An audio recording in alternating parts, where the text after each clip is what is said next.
Musical Talk, the UK's independent musical theatre podcast.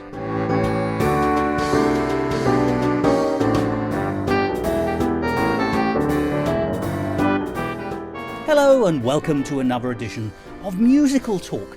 I'm Thos, or at least I hope I am, otherwise I've been paying his bills. Now, one of the world's most popular musical films is based around a big transition in Hollywood, the home and heart of the film industry.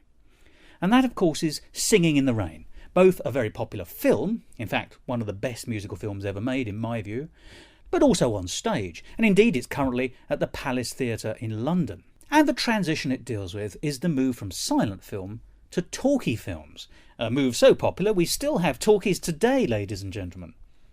But the late 1920s and the early 1930s saw other transitions in Hollywood, many of which have been overshadowed, but one of which at least has recently made its way into a musical in London's West End. And it's about that show we're going to be talking today. It's called The Tailor Made Man, and it has a score by Duncan Walsh Atkins and lyrics by Adam Medigo, and it's currently on at the Arts Theatre until the 6th of April.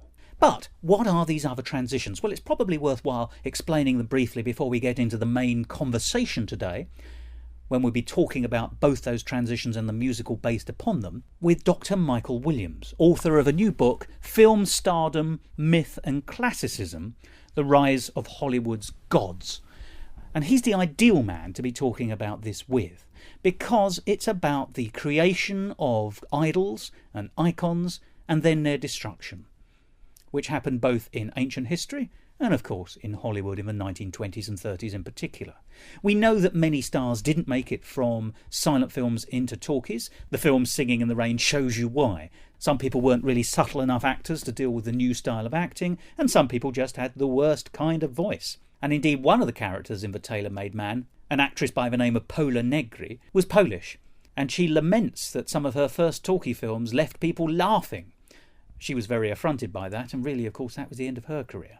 But there were two other big problems in that period. The first, of course, is the Wall Street crash in 1929. And although Hollywood remained relatively immune to that, wealth remained in that area, of course the studios had to tighten their belts to a degree. And so it was at that time that a lot of actors were being disposed of. The rosters of actors who could make films became much smaller. And of course the other issue, more in the 1930s, was the introduction of the Hays Code, a very strict form of censorship on Hollywood films. And therefore certain actors and actresses who didn't fit the bill or whose screen characters relied on something a bit more risque or saucy weren't able to get into the new world of the post-Hays censorship model. And this new musical is based on an existing play by Claudio Macaur, and has been adapted by him with Amy Rosenthal, the daughter of Jack Rosenthal, into being a musical. So how does the show describe itself? Well, here's the blurb that you can find on the advertising. The Tailor Made Man is based on a true story of love, success and betrayal. Set in the 1930s, the drama unfolds around William Haines, the silent screen star who was fired by Louis B. Mayer of MGM Studios because he refused to marry a woman and give up his lifelong male partner, Jimmy Shields. It's a powerful and emotional story about Hollywood and its system and hypocrisy. But above all, it's the story of Billy and Jimmy's turbulent, passionate love affair that lasted for over 50 years. So, was it successful as a musical? And was it successful in being a fairly truthful representation of the circumstances of the transitions of Hollywood in the late 1920s and 30s? I went to one of the world's experts on that period of Hollywood, Dr. Michael Williams. He's a friend of mine, and you may remember he also spoke about Ivor Novello in an earlier episode of Musical Talk. Well, he and I met up to see the musical in London at the Arts Theatre, and here's what we had to say about it afterwards.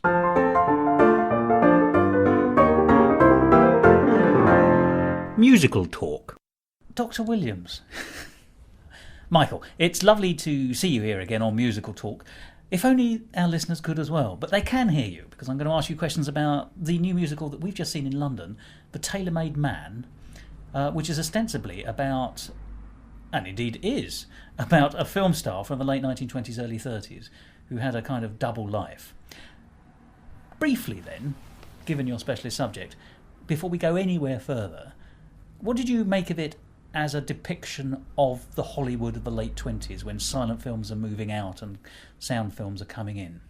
I find it quite engaging, quite evocative of the period, really. Obviously, you're drawn in by the music on the wireless at the beginning. I know you've got some doubts about the historical veracity of that particular choice, but what it does do is, I guess, get the sense of retrospection and of the past and of things being kind of lost and yearned for, which maybe keys in with some of the themes of it, and the whole sense of trying to restore the history of William Haines in a way, in terms of his reputation, why he left MGM, the scandal, and everything about that. And I found it did have a kind of bright and breezy kind of sensibility to it, in terms of the kind of the wit and spark of some of the performance, and the innuendo obviously coming from William Haines' character. And yeah, I think it did evoke that period very well, really. I think we ought to just explain then what we've just been saying there, that there is a framing device on this, isn't there? But actually, we're in 1973. William Haines has just died, and his lifelong partner, Jimmy Shields, is being interviewed for ostensibly a design article, but it's really about his life shared with William Haines. And then from that, we cut back to the main action in the late 20s, then early 30s, every now and then popping back to 1973 to see this sad widower, sort of remembering both the happy and the sad in the parts. But I tell you what I'm finding interesting, I think, if I may say, because I think a lot of people don't realise that actually Hollywood was really quite free and easy and liberal, both socially and in its films. You know, there was a lot of naughtiness in the films right up until the early 30s, when I believe it's the Hays Code was introduced, which is essentially strict film censorship in Hollywood. But up to that point, it had been quite relatively lascivious. And the William Haines story, in a strange sense, his social story, reflects the morality of that. Can you elaborate a bit more on, because I think a lot of people will be surprised to know how racy Hollywood actually was, right up until about, 31, 32? Yeah, I guess because sometimes you have an idea that through the passage of time, going from early film to the present, that you get a kind of a history that's always getting more explicit and more candid about sexualities and nudity on screen. But it doesn't necessarily work that way. And actually, when you view a lot of 1920s films, and obviously there's a particular portion of that you're maybe familiar with, but actually if you go to festivals and view the films, nudity, you'll find some casual nudity. So quite often, I mean, even in the Ben-Hur from 1925 with Ramon Navarro, who gets a name check in the Tailor Made Man, yeah. Exactly, yeah. There's a little nudity in there. There's male nudity as well as female in there. It's good to have the range, isn't it? Oh, absolutely, yes. And there are a lot of themes about kind of sexuality, kind of drugs going on in the 20s that you find.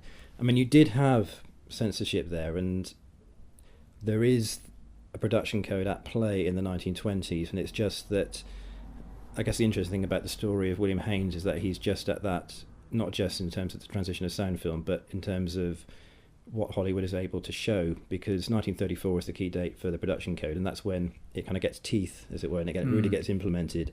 And you had codes and advice, and in a way that kind of code, it's restrictive, but in a way it was also a way of Hollywood being able to kind of streamline the kind of codes they had to work with in terms of global distribution, because in Britain there'd be particular concerns specific to Britain, and France and Germany other concerns, and sometimes related to politics and sexuality, and the production code in some way was a streamlining of that, so that if you can get in line with that, then you have an easier passage overseas. Didn't always work that way. But before 34, while there was certain guidance at play, there was maybe more flexibility. And if you watch Tailor Made Man, the figure of Louis B. Mayer, the head of MGM, is the key person, and you see it's been presented kind of homophobia, and it's a real sense of kind of family, which one of the songs plays on as well, that was very much key to him, and that seems kind of very true. And there was a man called Irving Thalberg who was more in charge of publicity before that point, when Louis B. Mayer got more personal control in a way, and Thalberg was a little more flexible. And there's a sense that if you read some writing about William Haines, that there's a kind of bubble in the late 1920s, early 30s, that Because if you think of Hollywood as a business and what it wants as an audience, and it wants to make money, and it wants to reach as broad an audience as possible, and that would include gay audiences. And also in the late 20s, there's some work by Ronald Gregg about this, that gay culture is becoming increasingly visible in terms of New York and Los Angeles. And there's a kind of curiosity. Obviously the 20s, if you read anything about the 20s, you see how eclectic interests are in that period in terms of alternative lifestyles, where it's about sort of health, alternative religions, all kinds of things, and sexuality is part of that. Masculine women and feminine men is exactly one of the that, famous songs which really encapsulates that. Exactly that kind of interest in playfulness, experimentation, and Hollywood would be interested in that sense of the new engagement, experimentation. Obviously it allows it to be a little risque and appeal to audiences through that as well. Tapping into a fashion is a good way of making a profit.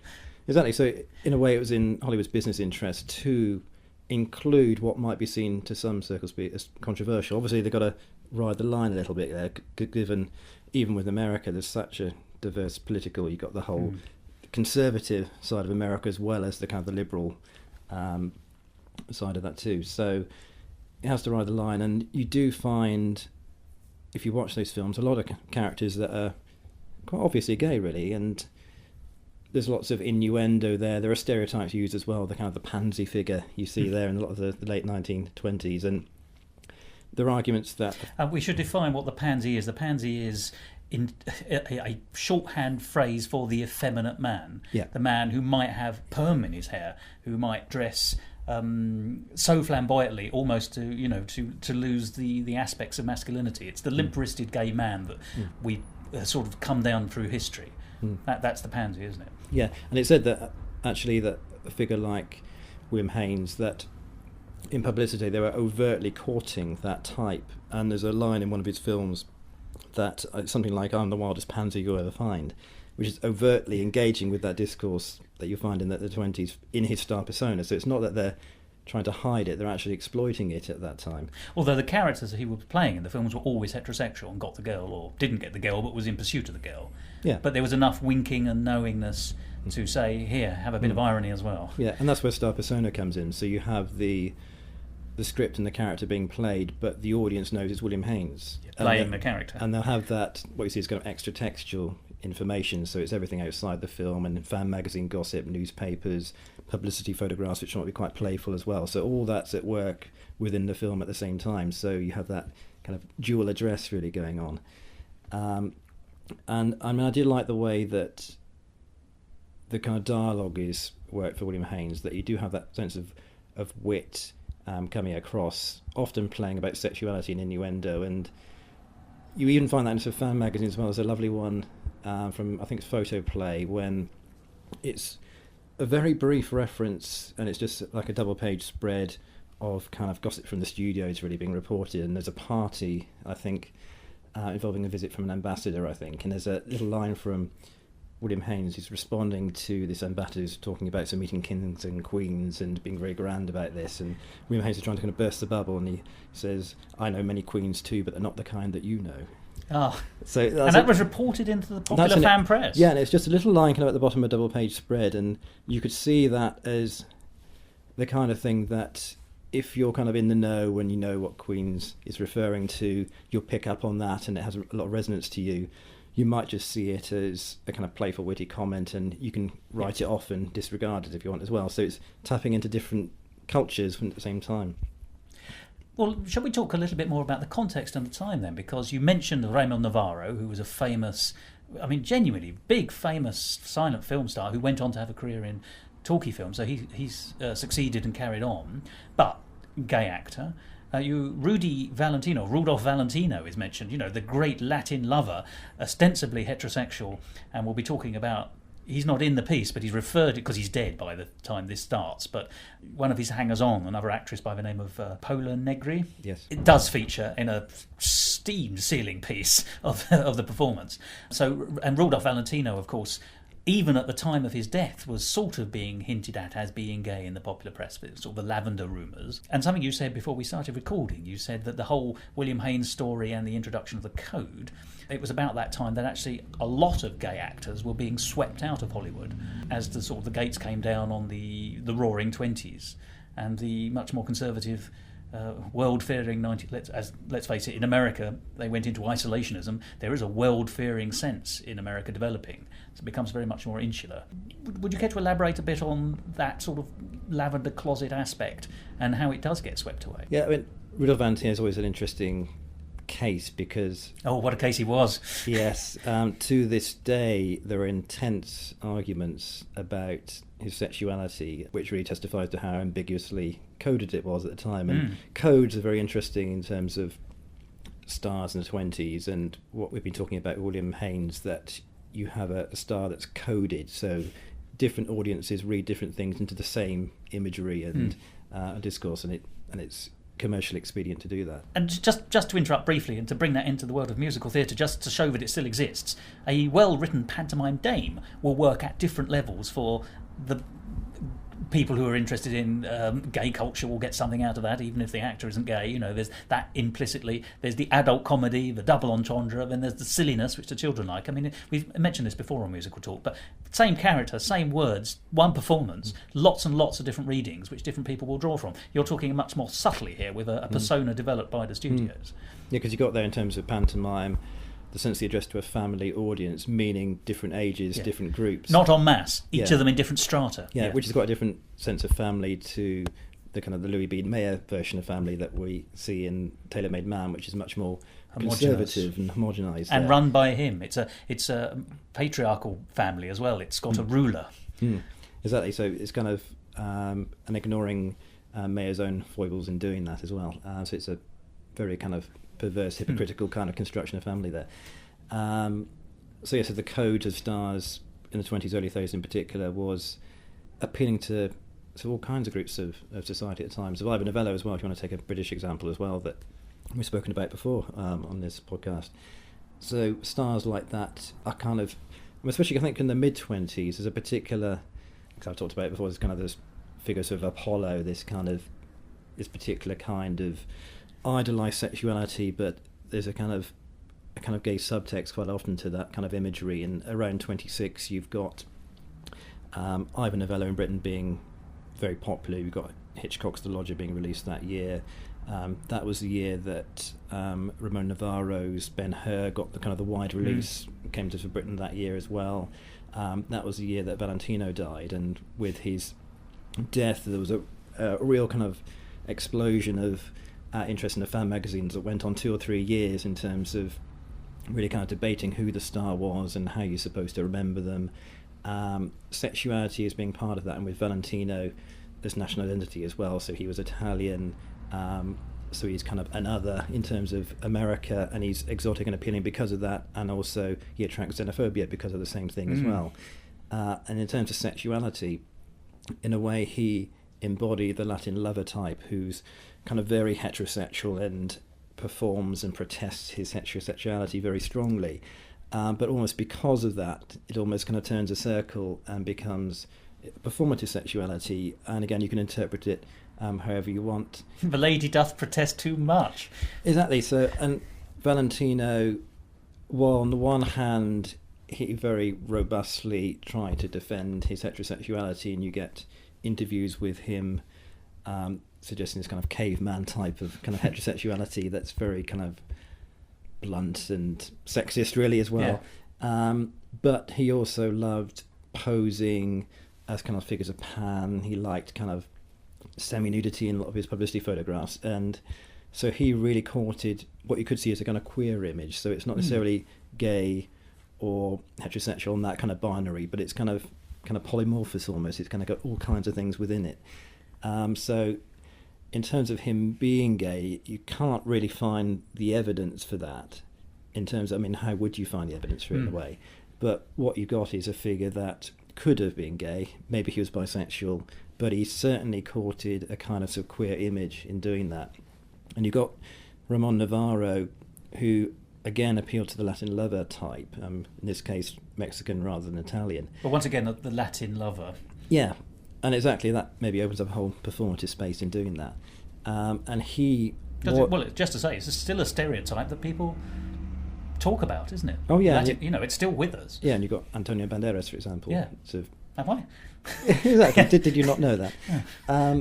So Antonio Banderas is another sort of star more recently that, again, has this kind of transnational career trajectory, and especially in his earlier career in Spain, has his kind of different kind of sexualities that he appeals to. And Navarro was gay, and we can say that pretty much. I mean, one of his partners was Herbert Howe, who was quite a major publicist and wrote a lot of articles for magazines like Photoplay. So you got him as a figure promoting Navarro as the.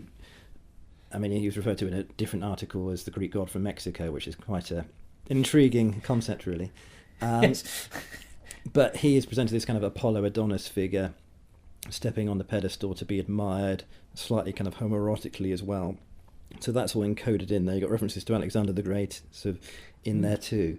And again, so Tailor Made Man, that also kind of, there's a reference to Adonis in there too. So it kind of is playing with that code a little too.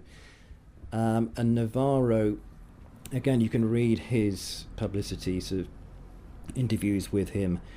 And again, a little bit of coding at play. He's often referred to as this kind of resolute bachelor figure. Again, it's quite a common figure, really, when you look at sort of Hollywood stars, the figure of the bachelor. Although that's sometimes, as you say, not. I mean, we understand. The confirmed bachelor has often been code for gay, but it can also mean a man who's so in love with playing the field heterosexually. Once again, it just can be read in more than one way, which presumably is what you're saying.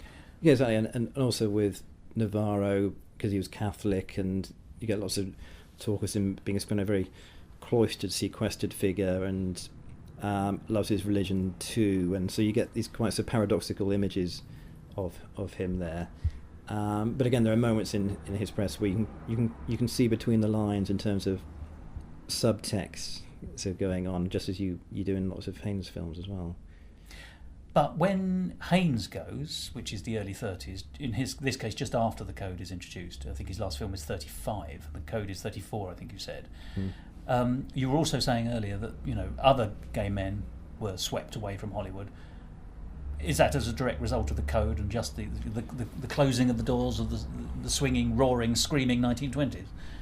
Yeah, I think certainly around 34 things become much more different, and films are shelved when the production code really becomes enforced. And by the way, I should just say, anyone who's seen the recent film Hitchcock will see how even as late as the late 1950s, early 1960s, that code being enforced could really get in the way of, well, in this case, the world's greatest filmmaker.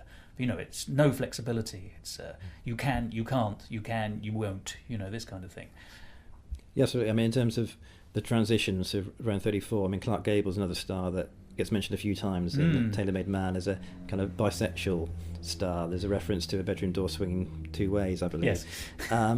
And Gable... That's one of the clever lyrics in one of the last songs. Yeah, I mean, Gable is someone that's presented as far as we know, it was a kind of bisexual actor. And also you read sort of accounts of his filmmaking that there's a greater sense of kind of playfulness, again maybe a use of the kind of the pansy stereotype a little bit in terms of some of his early 30s films, but it's around 34 that when, I mean, it's not just a production code, there are economics at play as well, and MGM was shedding stars for other reasons around that time, but Clark's one of the stars that's on the rise at that point, and there is a transition in terms of his star image around that point that maybe becomes more the kind of overtly heterosexual figure that we're maybe more familiar with. Yeah, he moves towards the Hemingway, essentially, and then you get Gone with the Wind. Exactly. Because I was going to say, if you asked someone of my mother's generation, for example, my mother, and suggested to her that Clark Gable was anything other than a 100% straight man, she would be aghast and appalled, because, culturally that isn't what they were led to believe that Clark Gable was. By the 50s in particular, from the 40s and 50s, post Gone with the Wind, he was absolutely 100% red-hot male American beef. Yeah, absolutely. Yeah. Yeah. So again, this sort of an interesting time of transition there. So let us talk briefly about the plot then of the Tailor Made Man. We've touched upon it, but it is essentially the story of William Haines' film career. He's picked up in a kind of what we would now have as a reality television programme. But it was the New Faces of 1922, which is a kind of Who's Beautiful, Would You Like to Make a Film competition, essentially, isn't it? Yes, it does sound like that. Yes. I mean, they were run. And he did win it. Yeah, I mean, there are other stars that came into play. I mean, I only mentioned Sir Buster Crabbe because I happened to be researching him recently, but he was famous as Flash Gordon and Buck Rogers. Indeed, yeah, and he was in a film called Search for Beauty in 1934, a film that was banned by the production code shortly after release. Which it contains nudity, in fact. There's nudity in there, a lot of sexual innuendo as well, lots of objections to close-ups of Buster Crabbe in his swimming costume. He was an Olympic swimmer, so it's not surprising in a way, but the film was exploiting his physique for its own advantages. Although we should just say a 1934 swimming costume is a fairly jumbo piece of equipment. Indeed. Even, you know... Yeah. So that was a film that was objected to from under the production code in that way. But that film was about Olympic athletes being exploited through a beauty contest by these sort of dubious business people who are then creating this health farm where the implication is that people can pay to get close and personal with these Olympic swimmers. I hear the words close and personal with speech marks around it. Indeed. Have intimate relations possibly with them. And that's interesting in terms of the whole film came about because Paramount ran a publicity contest to get the most beautiful physical specimens around various, basically kind of around America and British colonies in particular. So in a way, Hollywood's been quite sort of in a way knowing about its own exploitation of bodies. I bet you're talking English-speaking colonies, aren't you? Yes, exactly. Yeah, sorry. I.e. where its films can go. Yes, they did. And indeed they sort of filmed different inserts according to which country the film will be exhibited at. And there's sort of two people from Britain, one from Southampton that was included in the drama. And so you had publicity contests like that, ostensibly to get people to star in a film, and some did get a kind of a more enduring career out of it. But the main thing is that you can get publicity from doing that sort of thing. And if you read fan magazines going back into the 20s, you do get a lot of contests. I mean, they're always running, do you look like this star? And they'll print your picture with it. And other times there'll be sort of bigger contests, and maybe nothing in terms of a promised career will actually come out of it, but you still draw the audience into this possibility that you could be a star yourself. They're not just these distant manufactured things that come from elsewhere. So it's all part of the myth-making process. So you've got Haines coming in on that kind of enterprise. It's funny you should say myth-making, because once again, in the actual dialogue in The Tailor Made Man, there's some reference to Hollywood at that time being Mount Olympus, where the gods live.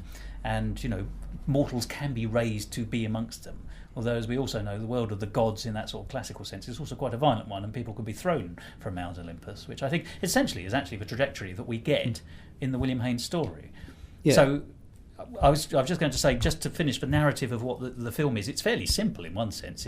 He becomes a film star because of his good looks. He goes up the professional ladder in the sense that he gets good parts. He meets an ex-sailor whose name is Jimmy Shields, who actually then goes on to become his lover for 50 years, although it's not an easy relationship because they're both putting it about a bit, and Haines in particular. But his career's going from strength to strength. But because he's untrustworthy at home, Shields leaves him for a bit. He goes off the rails. He gets arrested for what would be politely called importuning, but he picks someone up, I think, essentially. Another sailor, which is ironic given his last film was called The Marines Are Coming, which was after the scandal, interestingly. He then loses his contract with Louis B. Mayer, and in the bust-up that happens then is sort of made persona non grata across Hollywood, and then goes into his second career, which is to become a designer. There's a few more elements to it than that. I mean, Jimmy Shields comes back to him, and they are successful in their designing because basically they make very fabulous buildings for their fellow Hollywood stars. There's a brief moment about their being beaten up by some local thugs in the place where they were living, principally for being gay, but there's some suggestion there might have been inappropriate behaviour with an underage person, always denied in real life, and indeed no charges came. And then the show ends, I think rather oddly, by their being successful in their designing career. They sing a witty song about it, which we'll discuss in a minute, and then we cut to elderly Jimmy Shields, post William Haines' death in 1973, wrapping up the interview, and then the last thing we hear is that he's committed suicide because he can't live without Haines any longer. That's the narrative arc. That's actually quite an unusual arc. You've got that framing device, which is odd anyway, But then the structure of the piece, I think, is very curious. I'm going to talk about that in a minute. But that journey up and then out, for you, that seems... Because as you say, a lot of stars were jettisoned at that time. What did you know about William Haines before you went in? Because he's not remembered today, is he? Let's be brutal. I mean, not enormously. I mean, his profile has increased. I mean, if you look into, I think the late 90s is when I think there was a film retrospective in New York in the late 90s, and there was a little bit of writing, and he crops up in some biographies a little more. And I mean, well, they're mostly through the world of queer interest. Yes, absolutely. Yes, it's not actually because the history of Hollywood per se is the history of gay Hollywood. Yes, so essentially he has been, in a way, rediscovered, but not everywhere yet. He's it's still subcultural, so largely. And I guess even if you search online for kind of clips and sort of presence of YouTube, there's some stuff there, but quite fragmented still. So he's someone that still needs a bit of a sort of rediscovery there. But I mean, I quite like the framing narrative of the film in terms of this kind of reaching back to find this figure, as you were saying, through this latter career in terms of interior design and architecture through Architectural Digest magazine. In a way, that's quite a way that if you research a figure, you often, when you look at lists of sources that you can find, Architectural Digest often crops up for Ramon Navarro as well. That in real life, we're talking. Yeah, there are articles on him as well in Architectural Digest, particularly because of the kind of buildings that he lived in Los Angeles. So there is a kind of architectural link back to the past. So I quite like that. But as you're saying, there are the different strands to the play, in that you get the personal, domestic, romantic relationship between the two central characters, which connects via their sexuality to Hollywood, and this sense of rise and fall, and it is this building up of the idol and the gods, that you see him being dressed in Hollywood clothes and becomes sort of owned by MGM, and he's fashioned into this star. And that reference, as you're saying, to we're living in Mount Olympus and even the police can't touch us at that point. And there was literally a place in Hollywood called Mount Olympus. There's a location where stars lived called Mount Olympus. Oh, was there? So it's very kind of... knowing. It's made literal into the landscape. It's built into it in that way. But in a way that again, a mythology of the higher you build a pedestal, the more it can wobble and fall. Yeah. So you do get that downfall, which is, I suppose, inevitable in a way, in terms of if you're going to create that myth, how do you have the lasting kind of idol, and how do you preserve them? Do you have this Garbo-esque figure who kind of willingly retreats from the screen and becomes an enigma thereby? Yeah, exactly. Or do you have a slightly kind of rockier downfall in this case and disappear? Well, it's fun enough, if you want to look for a biblical reference, it's expulsion from Eden, isn't it? I mean, you've got a wrathful god in Louis B. Mayer, who is a god in film terms, particularly at that time. He was the biggest of the moguls, wasn't he? Certainly the first, I think, really, would you argue? It's certainly one of the most prominent, yes, and best known as well in terms of a name, yes. And he has the power of speech marks life and death in terms of your career, because he does that with the William Haines character. You know, once he's been crossed once, and he's a dark, he's a good Old Testament god, because he's a dark and vengeful god. Because when William Haines gives him a bit of lip back and points out that his own house isn't in order in terms of offending speech marks the family conceit, which we've mentioned that the Louis B. Mayer character sings about, because he has his own. I think it's suggested that he goes into the girls', his lady actresses' dressing rooms. Yes.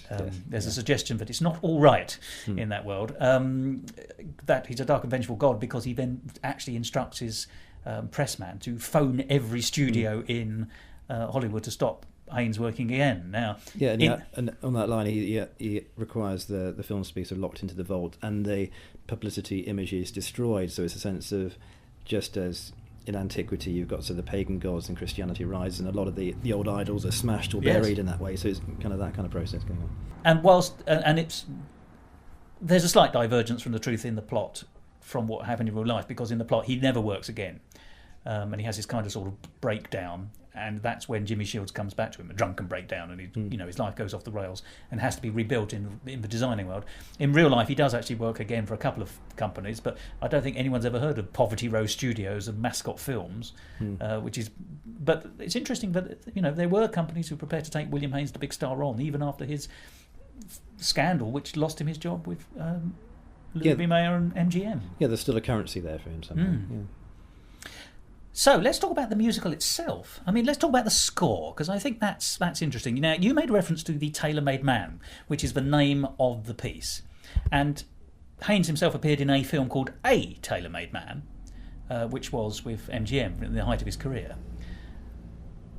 And there's a song called The Tailor Made Man in this piece, which, I think you quite rightly pointed out, is actually on the radio. It's played as a 1930s sort of pastiche number. It's the kind of 1930s crooner song. Certainly that was the way it was composed and written. It plays that way. And you see Jimmy Shields listening to it on the radio at the very beginning. And the resonance we're led to believe later on is that it's actually contemporary in the 1930s scenes, but they then show you when you see young Jimmy and William Haines. And they in fact dance to the song, and I think Jimmy briefly sings it to him as well. So, you know, that's your connection. That's how he's the tailor-made man. What did you think of that song? You liked it, I think. Yeah, I found that so quite evocative. Yeah, maybe not the strongest song in the piece, but yeah, I tell you what, I looking at it from a musical point of view, it reminded me very much of the musical Annie, where you get Annie listening to the radio in her orphanage, and she's listening to a song, which then cuts into the song being sung properly, because she actually sings it herself. So there is that strange... Radio has that ability to set... the sound of radio. You can make radio sound like the 1930s, and that immediately links you into a place. Funnily enough, I actually thought that song worked okay as a pastiche 1930s number. It wasn't hugely relevant to the plot, except in narrative terms. As I say, you know, what it did, it pinned the past and the present as we were being presented. But yeah, it did, and it also gave the sense that Jimmy is still holding on to the past in terms of there's a reference to how kind of dark his apartment is, that she has to, the journalist that visits him has to put a light on in order to be able to read her notes. A sense that light is kind of diminishing around him, and it's not as bright and vibrant as it was when William was around. So it does help that the cadence of the song shows that things are kind of dimming in his mind, but also it helps draw you as an audience back to the actual time that is going on. It also actually symbolises, I think, the fact that he's tailor-made by the studio to be a star. You know, because it's made very plain. But you said he's wearing their clothing. It starts with tailoring. Yeah, he's been designed by... Yes, you actually see him putting on a waistcoat and various suits and bits and pieces. Actually, he is figuratively undressed in one of his very earlier scenes. I mean, the actor comes on in a faintly gratuitous topless scene, which no one complained about. It was a very good chest, in case anyone's interested. But you then see him being dressed, and therefore he's a tailor-made man for the studio. But like the Pygmalion story, the My Fair Lady story, of course, your creation doesn't always do precisely what you want it to do. Exactly. Yeah. So there's lots going on there, rather splendidly. I think we should say the music was written by Duncan Walsh Atkins, and the lyrics by a gentleman by the name of Adam Medigo. I may have pronounced that wrongly, sorry Adam, who people may remember are two of the big names in Showstopper, the improvised musical, which we've spoken to and about here on Musical Talk on many occasions. They are a fantastic, long-running improvised musical company, if you like. And so Duncan and Adam are they're co-creators. Certainly Adam was a co-creator, and Duncan's been with them for years. They improvise musical songs based on suggestions thrown out from the audience at Showstopper, and genre identified by the audience. So the narrator, if you like, at the Showstopper will ask the audience to come up with styles of songs, and people will put their hands up and shout Lionel Bart or Gilbert and Sullivan or Stephen Sondheim or whatever. So as listeners will remember from discussions I've had with Dylan Emery, who's one of their other co-creators, they have to practice how to work a song off the top of their heads that sounds and feels like those particular composers and their genre, which means they've obviously over the years had to really work, you know, what makes a Sondheim song. It's sort of the forensic. What makes this song sound like a Sondheim song? Can we replicate that? What makes this song sound like Gilbert and Sullivan? We can replicate that. And what was therefore very interesting to me was the score of the Tailor Made Man from these two brilliantly creative people was very hodgepodge in that sense. There was, and not necessarily, it wasn't written in the style apart from that song, The Tailor Made Man, that actually came from the 1920s per se. But there was at least two numbers that felt to me like deliberate pastiches of Cole Porter. You touched on one. It's that song at the end when they're talking about how fabulous design is. when they're in fact, the song is actually called Design, and it's brilliant and it's awful at the same time. The song is brilliant. It's a funny song talking about what design they're going to do for their Hollywood stars. And as you quite rightly say, the standout line is the Clark Gable one, having the doors that swing both ways. But it's full of that kind of and you clearly hear Cole Porter in that. The downside of it is that actually it's really badly placed in the piece, because actually they've actually resolved the story by that stage. They've been a success. So now suddenly they've had the emotional connection when the game is reprised. They've had an argument with their friend Marion Davis, and they're all friends again, and everything's going right, and the design's going marvellously. So you're through your big emotional climax, and then they suddenly sing, for almost no reason, this song with witty lyrics, which actually felt gratuitous, whereas if it had been placed earlier on when they were deciding to do and go into design, as in to start their next life, it could have been an aspirational song, and I think it would have worked better then. It just felt like, for me, it felt like an extra song added on inappropriately, but the song itself was fine. But that was your Cole Porter number. There was another Cole Porter number earlier, which had lots of clever word play in it, putting the art into party and that kind of joke. There lots of wordplay. There was a song that sounded absolutely like Stephen Sondheim to me. It had all the Sondheim modulations. Obviously nothing at all to do with the 20s or 30s, but you could hear someone say, let's put the Sondheim number in here. So there were lots of different songs you could pull out, and you say, that lyric's an Ira Gershwin, and that one's a Cole Porter, and this one sounds like a Sondheim. And so there was lots and lots of that, and I really enjoyed that as a patchwork quilt. Whether that gives you an integrated score, I wouldn't like to say. So you got Tailor Made music on, didn't we? Well, yes, it's tailor-made, but it's tailor-made for a man who wants a suit that's made out of 15 different pieces of material. Yes, that would be a different story. Yes. So I was impressed by the score, with the one exception, and I'm going to have to say, and once again it ties in with the one thing I think the show really suffered from, and that was a certain amount of clunky transition, for me at least.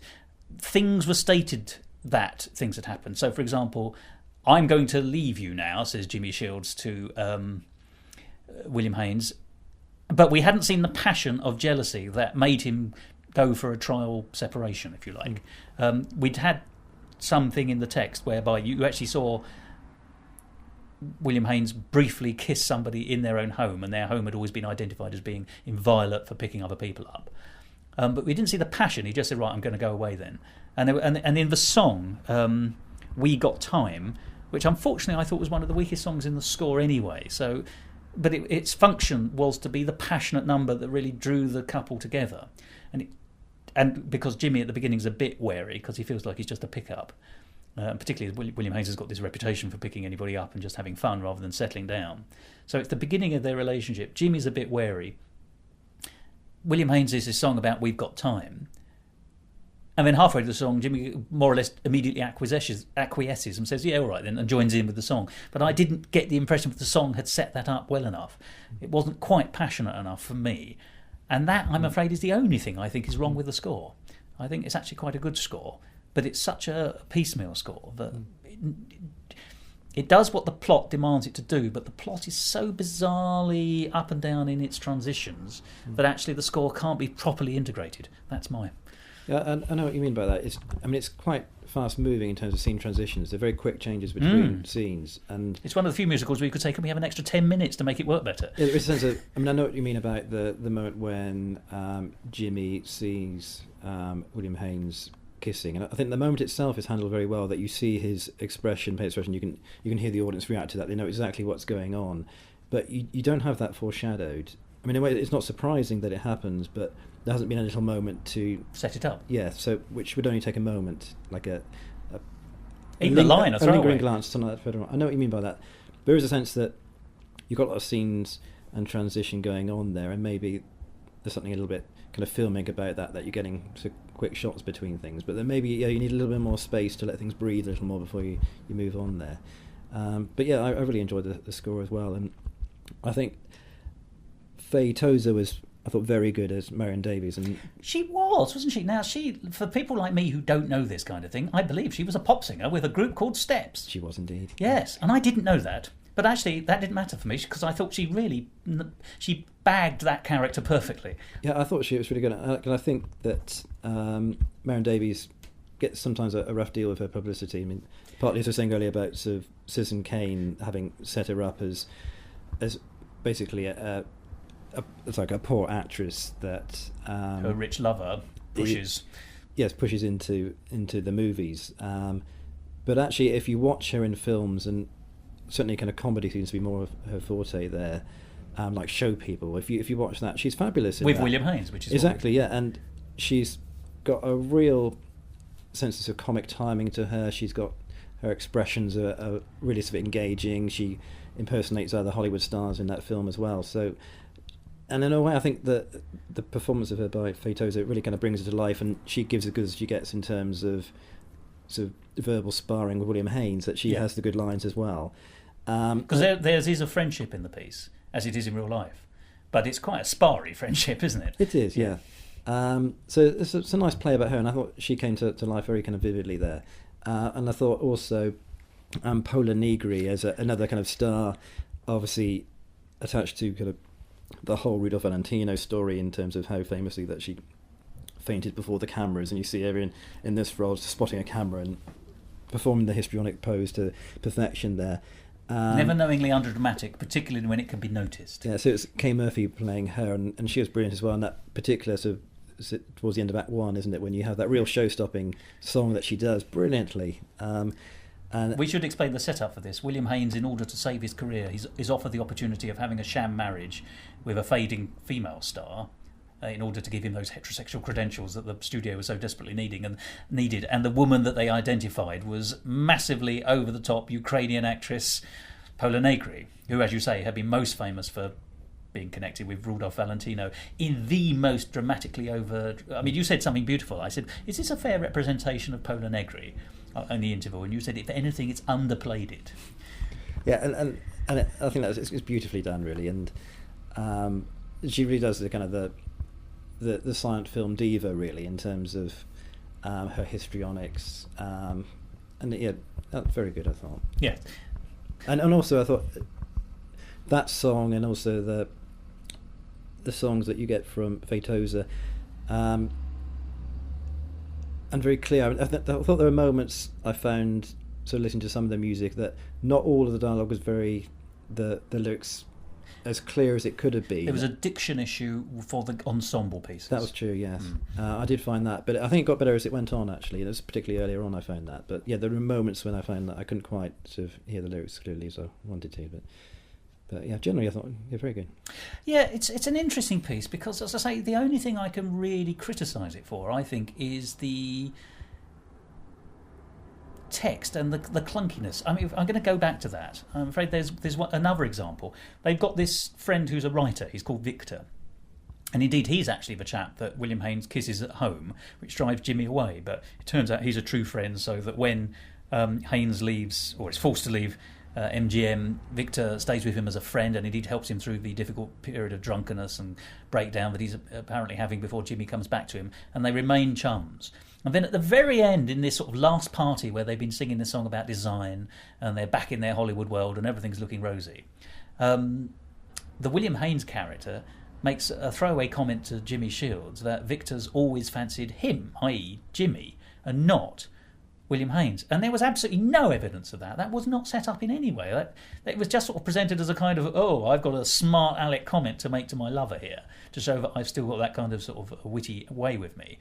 Slightly power abusing witty way, if you might like to say, or dominating or domineering witty way.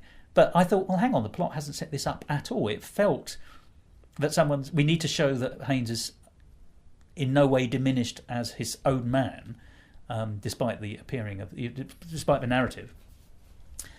But they hadn't set that up as Victor genuinely fancying Jimmy. Didn't see that at all. Yeah, I think Victor could be sort of fleshed out in terms of who he is and what he wants and his own desires, because he appears and that kiss happens very quickly. In terms of earlier on, there's not really a sense of the motivation as a part of here's an opportunity, let's kiss. Although I have to say, I think the actor did good work with it. I don't think the actor had any trouble with that at all. No. I think it was the plot, the writing, that didn't give him the meat he so desperately needed. And as I say, maybe that at the other end of their story, the resolution is a little quick, and so it's like, here we go, this is the next instalment, and let's just jettison that last moment. Okay.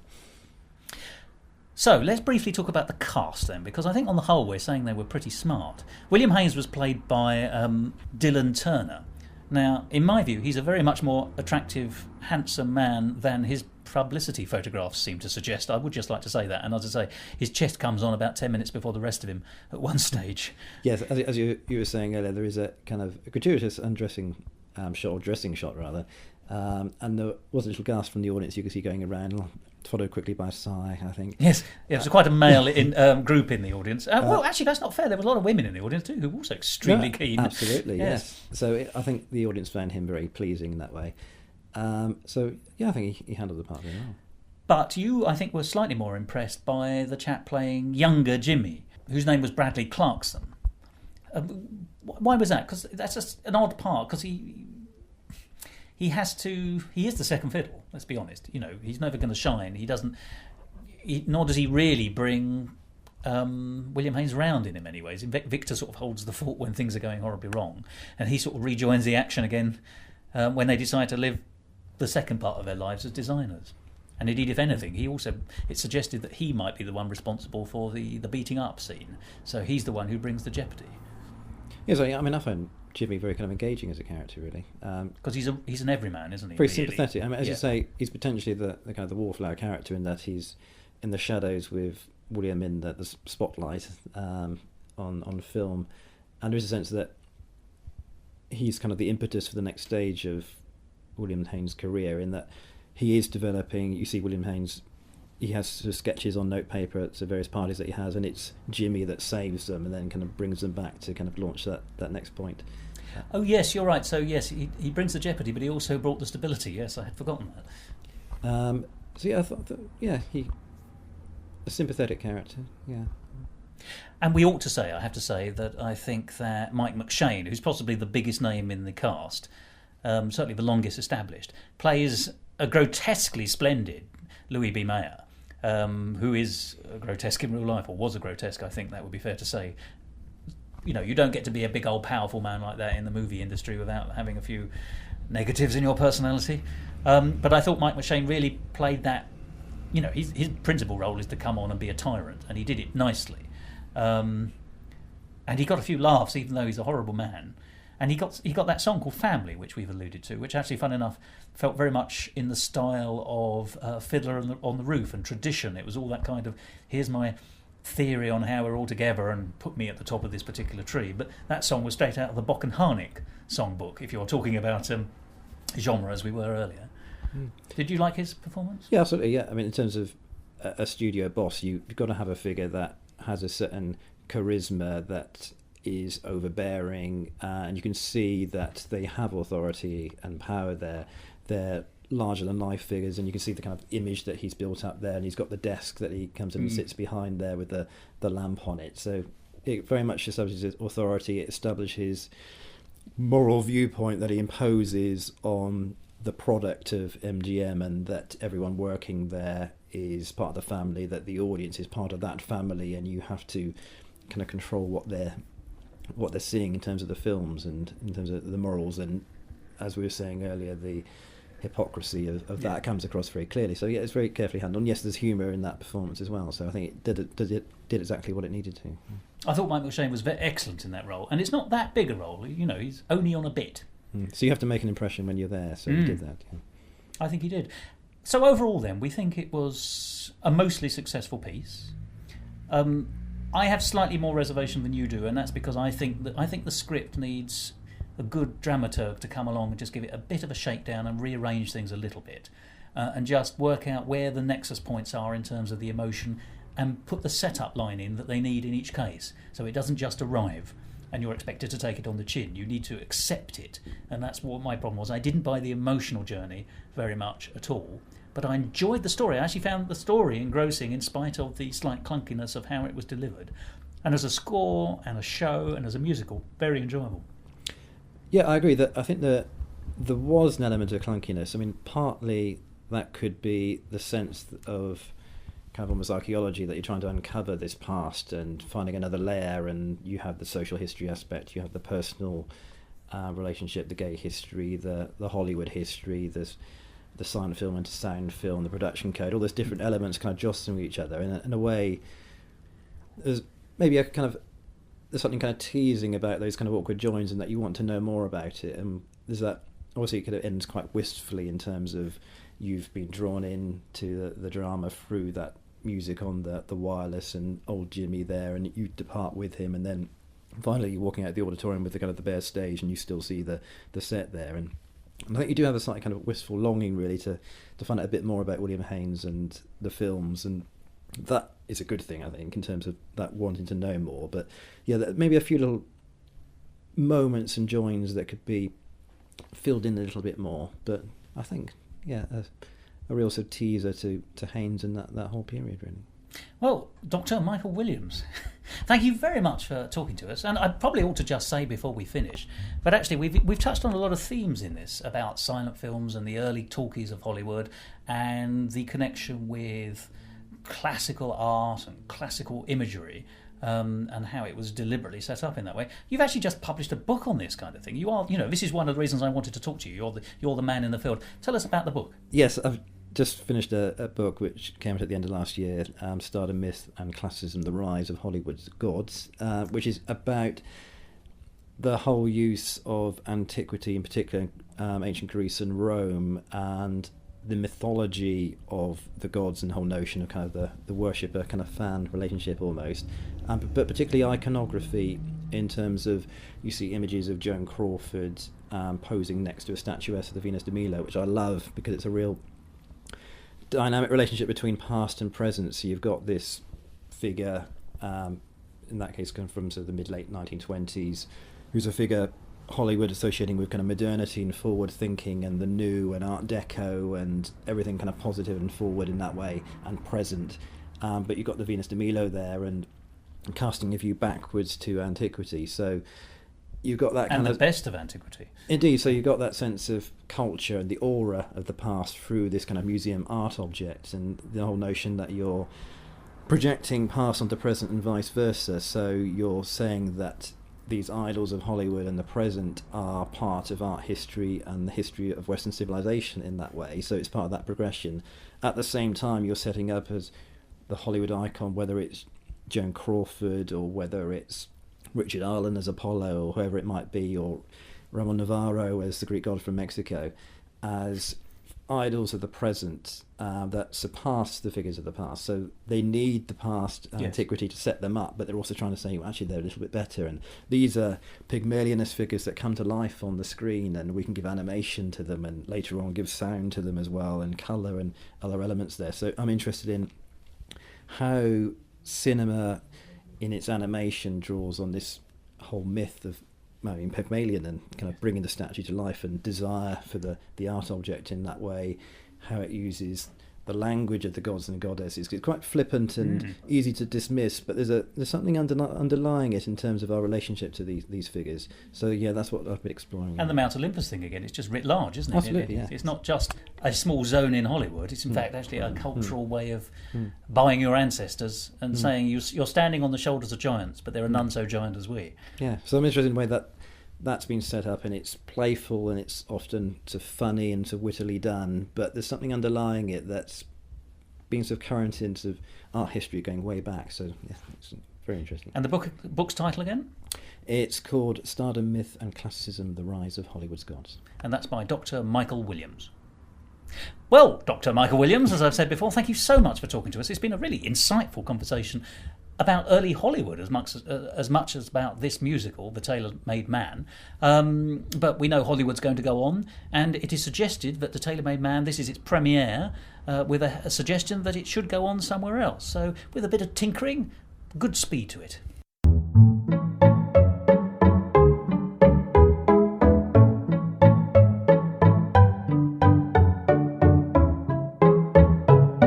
Musical talk.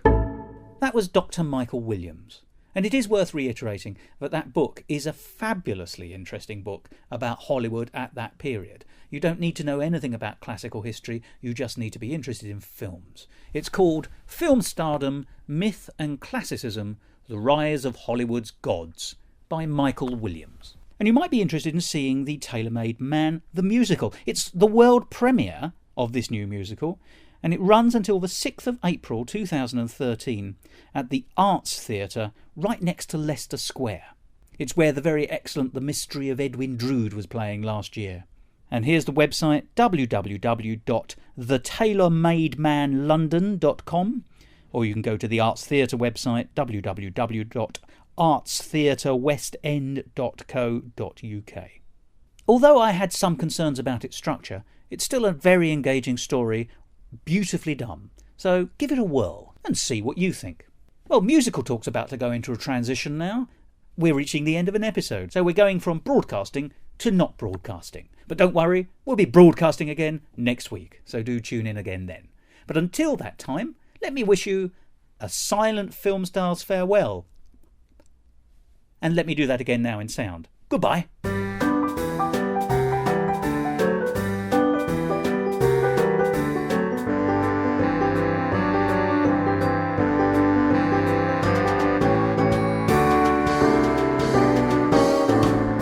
This episode of Musical Talk edited and produced by Thos Ribbits. Copyright Musical Talk 2013. And why not go along to our website and listen to previous episodes at www.musicaltalk.co.uk.